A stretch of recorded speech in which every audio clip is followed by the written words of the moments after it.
ꯀꯣꯕꯤ ꯂꯩ ꯑꯣꯏꯅ ꯊꯣꯡꯖꯔꯒꯦ ꯍꯧꯖꯤꯛ ꯑꯂꯨ ꯀꯣꯕꯤ ꯂꯩ ꯇꯤꯜꯍꯧ ꯁꯦꯝꯃꯒ ꯂꯩꯔꯦ ꯍꯧꯖꯤꯛ ꯈꯥꯡ ꯁꯥꯍꯜꯂꯒꯦ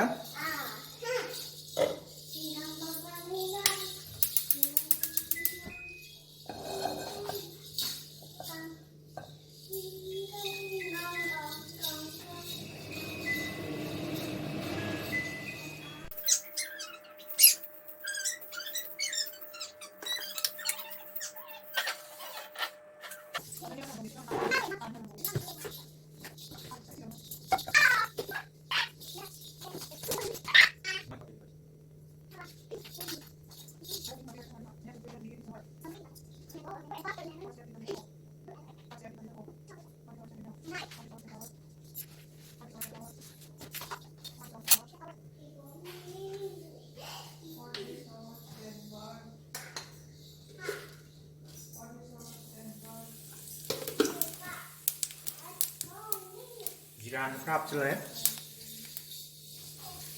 ꯑꯗꯒꯤꯗꯤ ꯃꯊꯪꯗ ꯇꯤꯜꯍꯧ ꯍꯥꯞꯆꯤꯜꯂꯅꯤ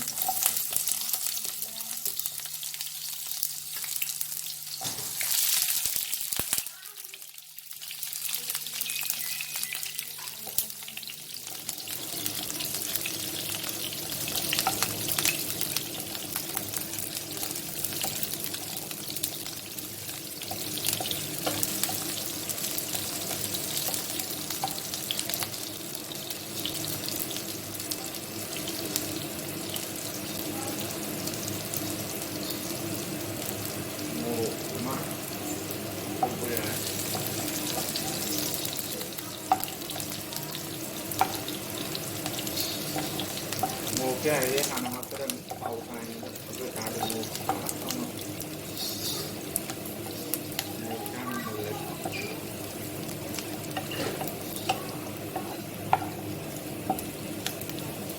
dia kalau dia kalau pembelah mulai berkorek jadi kalau dia mabuk kerja itu doa yang harus jalan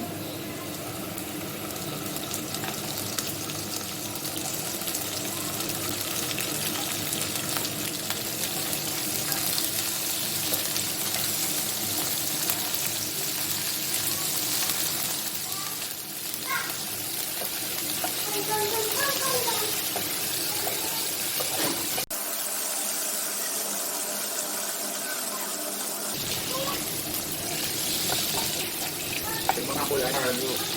maaf saya bisa pun ada dong, mau cuma cuma ini, maaf kalau macam kopi kan kalau macam, itu kan ada yang ada,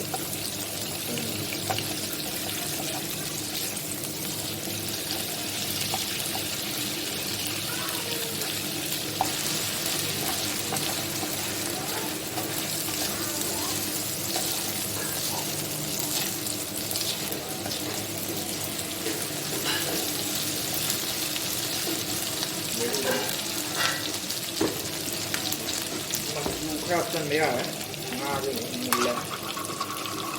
jadi kan masih kerap kan, kalau dia tu mungkin mau bulan ni, masuk apa dia.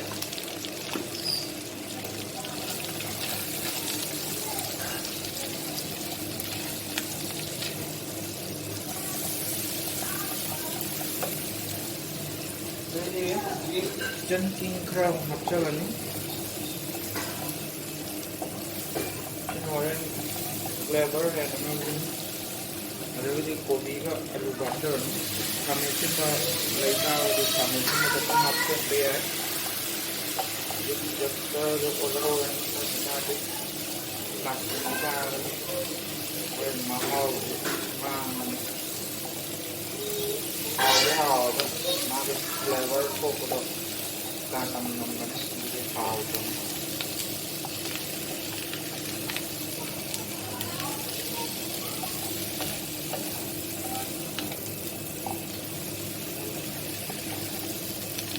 Jadi kopi dah macam ini makan dalam berkau lagi macam itu berkata ꯀꯣꯕꯤꯗꯨ ꯂꯣꯏꯅꯃꯛ ꯀꯩꯈꯔꯦ ꯑꯗꯨ ꯀꯥꯟꯗ ꯂꯩꯔꯦ ꯍꯧꯖꯤꯛꯇꯤ ꯉꯥꯛꯇꯪ ꯃꯈꯣꯡ ꯊꯨꯝꯕꯤꯕ ꯇꯥꯔꯦ ꯑꯗꯨꯒ ꯁꯠ ꯂꯥꯎꯅ ꯇꯛꯊꯔꯛꯀꯅꯤ ꯉꯥꯛꯇꯪ ꯃꯈꯣꯡ ꯊꯨꯝꯕꯀꯥꯟꯗꯉꯥꯛꯇꯪ ꯃꯈꯣꯡ ꯊꯨꯝꯖꯤꯟꯕꯤ ꯇꯥꯔꯦ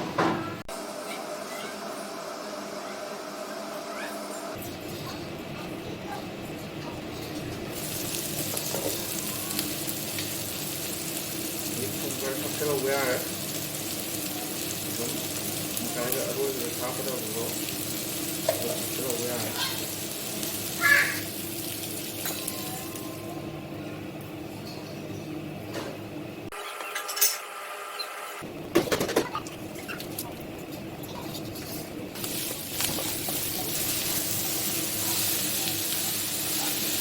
ꯀꯩꯒꯨꯝꯕ ꯀꯥꯒꯗꯣꯔꯦ ꯍꯥꯏꯇꯥꯔꯒꯗꯤ ꯉꯥꯏꯍꯥꯛꯇꯪ ꯃꯩꯗꯨ ꯂꯩꯊꯕ ꯌꯥꯏ ꯑꯗꯨꯒ ꯉꯥꯏꯍꯥꯛꯇꯪ ꯊꯨꯝꯖꯤꯜꯂꯒ ꯊꯝꯕꯤꯒꯅꯤ ꯑꯗꯨꯃꯥꯏꯅ ꯃꯈꯨꯝꯗ ꯊꯝꯕꯤꯔꯅꯤ ꯑꯗꯨꯒ ꯃꯩꯗꯨ ꯉꯥꯏꯍꯥꯛꯇꯪ ꯂꯩꯊꯔ ꯊꯝꯕꯤ ꯇꯥꯔꯦ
ꯍꯧꯖꯤꯛ ꯃꯩ ꯊꯣꯛꯂꯛꯑꯦ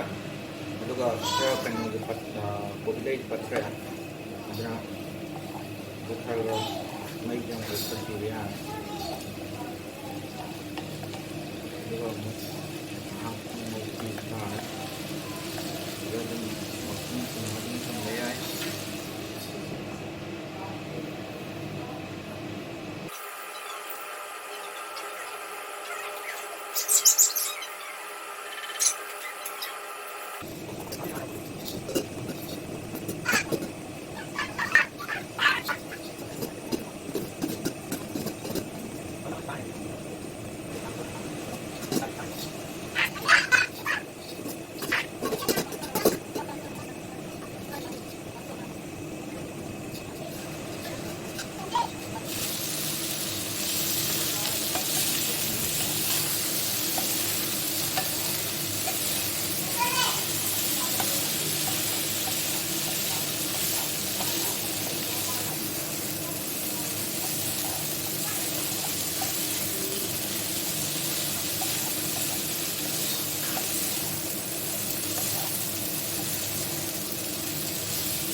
ꯍꯧꯖꯤꯛ ꯃꯍꯤ ꯈꯔ ꯊꯣꯡꯕꯗ ꯑꯃꯨꯛ ꯀꯪꯁꯤꯟꯈ꯭ꯔꯦ ꯑꯃꯨꯛꯀ ꯑꯃꯨꯛ ꯃꯩꯗꯨ ꯈꯤꯇꯪ ꯂꯩꯊꯕꯤꯕ ꯇꯥꯔꯦ ꯑꯗꯨꯒ ꯑꯃꯨꯛ ꯃꯈꯨꯝꯗ ꯊꯝꯖꯤꯟꯕꯤ ꯊꯝ ꯇꯥꯔꯦ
Đấy, lùi với một lá rồi cổ bị rung một lần mà đi quay thằng răng mấy cái tăng hạt cần mấy hạt sử dụng mà nó sao bây giờ đấy thằng răng mấy hạt cái tài chứ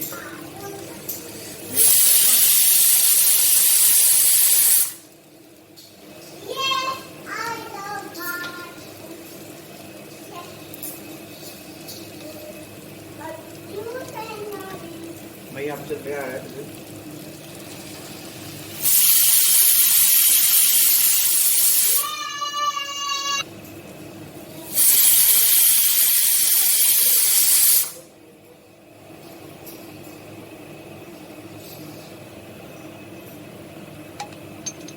Jadi may apsalan ni kaya kung may yaw da bidat to sa dia hai ta to may hap de ko pai dia ada ba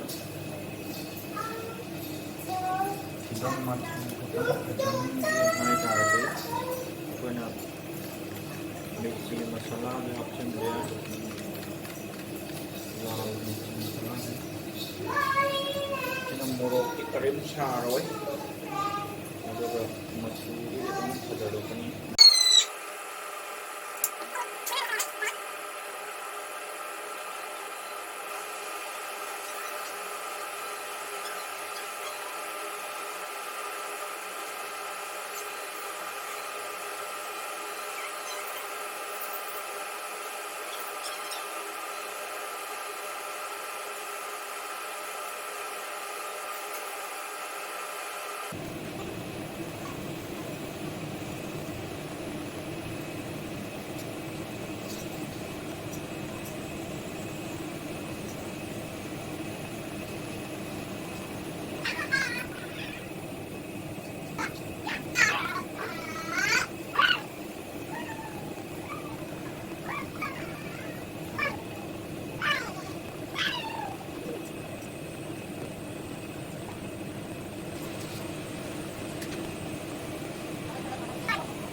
Jadi